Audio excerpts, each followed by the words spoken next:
So basically lu old money sebenarnya. Jual my which is fine. Which is liter.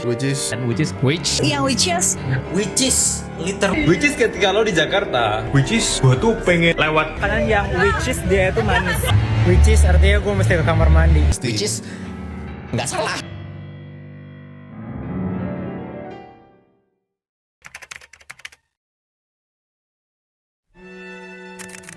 Code mixing adalah pencampuran dua atau lebih bahasa dalam satu kalimat atau frasa tanpa berganti sepenuhnya ke bahasa lain. Fenomena ini sering terjadi pada masyarakat bilingual, di mana kata atau frasa dari bahasa lain disisipkan dalam kalimat. Biasanya, code mixing tidak mengikuti aturan sintaksis yang ketat, karena penutur lebih fokus pada ekspresi atau keakraban. Dalam konteks bahasa Jaksel, istilah ini untuk menunjuk kebiasaan remaja, khususnya di Jakarta Selatan, yang berkomunikasi dengan mencampurkan bahasa Indonesia dan bahasa Inggris, atau yang dikenal dengan istilah code mixing. Secara linguistik, fenomena ini dikategorikan sebagai perubahan eksternal, yaitu perubahan bahasa yang terjadi karena adanya pengaruh dari bahasa lain. Dalam konteks ini, masuknya budaya dan kosakata bahasa Inggris ke dalam sistem komunikasi sehari-hari masyarakat Indonesia menjadi pemicu utama terjadinya code mixing. Awalnya sih tahu dari teman-teman nongkrong ya, dari Discord, dari anak-anak ngopi gitu. Gue taunya sih dari sosmed. Itu kalau nggak salah YouTuber Agung Gapsah. Itu dia literally like fluent, keren banget gitu pakai bahasa Jakselnya. Kalau misalnya tahu sih, I was in Jakarta for like 17 years mostly. Kita bisa bahasa Inggris dan some words is better in English I guess dibanding Indonesia. Media sosial, khususnya X dan TikTok, berperan sebagai katalisator penyebaran yang sangat cepat. Platform sosial media ini sangat populer di kalangan artis dan tokoh masyarakat. Remaja cenderung mengikuti gaya bahasa tokoh-tokoh tersebut agar merasa terhubung atau terlihat modis.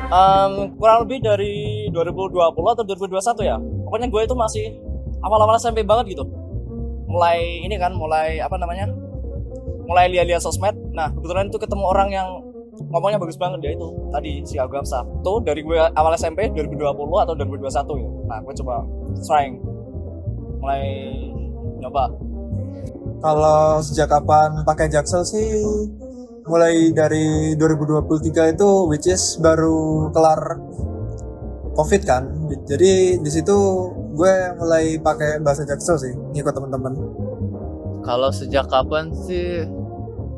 My first grade I guess, cause like waktu gue kelas 1 itu tuh gue di sekolah bilingual, yang mana kita diminta untuk diusahakan menggunakan bahasa Inggris saat kegiatan belajar mengajar. Jadi kayak itu pun ke bawah sampai keluar. Pandemi COVID-19 memiliki pengaruh yang sangat besar dan menjadi katalis utama yang melambungkan fenomena bahasa Jaksel ke tingkat nasional. Selama masa pandemi COVID-19, lonjakan penggunaan media sosial seperti X, TikTok, dan Instagram secara masif menyebarkan gaya bahasa campuran Indonesia-Inggris ini keluar wilayah Jakarta Selatan. Alasan utama gue pakai bahasa Jaksel sih ya itu, biar kelihatan kayak orang pintar aja sih. For obvious reason ya, biar kelihatan Jaksel, biar kelihatan keren gitu. Kenapa pakai bahasa Jaksel sih, lebih kayak karena terbiasa aja sih. Like I said before, some words better in English rather in Indonesia. Code mixing umumnya digunakan untuk menunjukkan identitas sosial atau kebiasaan berbahasa, untuk memanfaatkan kata atau istilah yang lebih ringkas dan mudah dipahami dalam bahasa lain. Sering digunakan dalam situasi informal dan sehari-hari, terutama di kalangan anak muda. In my opinion, menurut pendapat pribadi gue ya, pakai bahasa Jaksel sih merupakan hal yang positif, karena itu kita mulai membiasakan diri pakai bahasa Inggris lah, which is it's a good thing for us. If I have to choose one, like kalau misalnya gue disuruh milih satu ya, kayaknya bahasa Jaksel tuh ya more negatif sih. Soalnya kesannya jadi berantakan, like complicated. Orang-orang not everyone can relate or can understand apa yang gue bicarain. Ya kayaknya sih menurut gue cenderung negatifnya. Menurut gua cukup positif, karena bisa bikin most people terbiasa untuk menggunakan bahasa Inggris. Jadi kayak ketika kita misal nanti berdiskusi atau berdialog menggunakan bahasa Inggris, ya terbiasa aja. Itu aja sih kalau dari gua.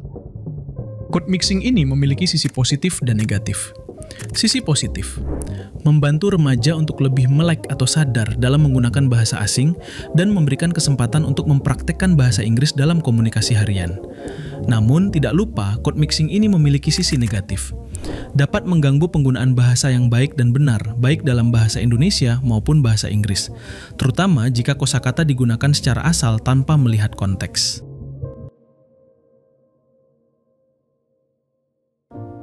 Jadi nggak perlu khawatir pada dasarnya dengan adanya perkembangan bahasa yang kemudian dianggap rusak bahasa.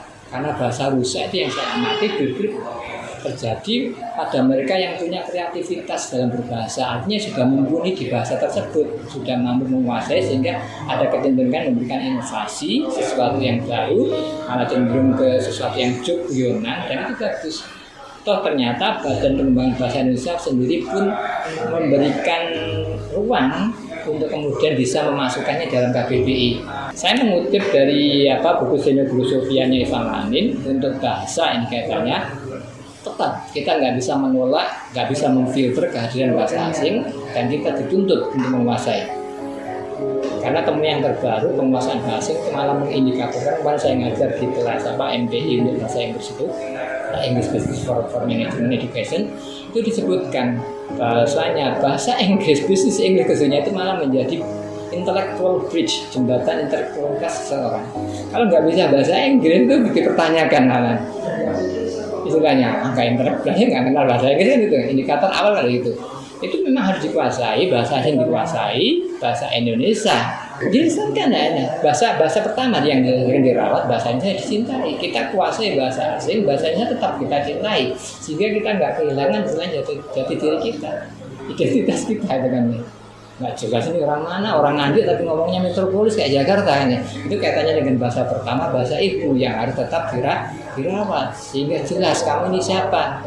Bahasa Jaksel bisa hidup berdampingan dengan bahasa Indonesia, asalkan digunakan sesuai porsinya.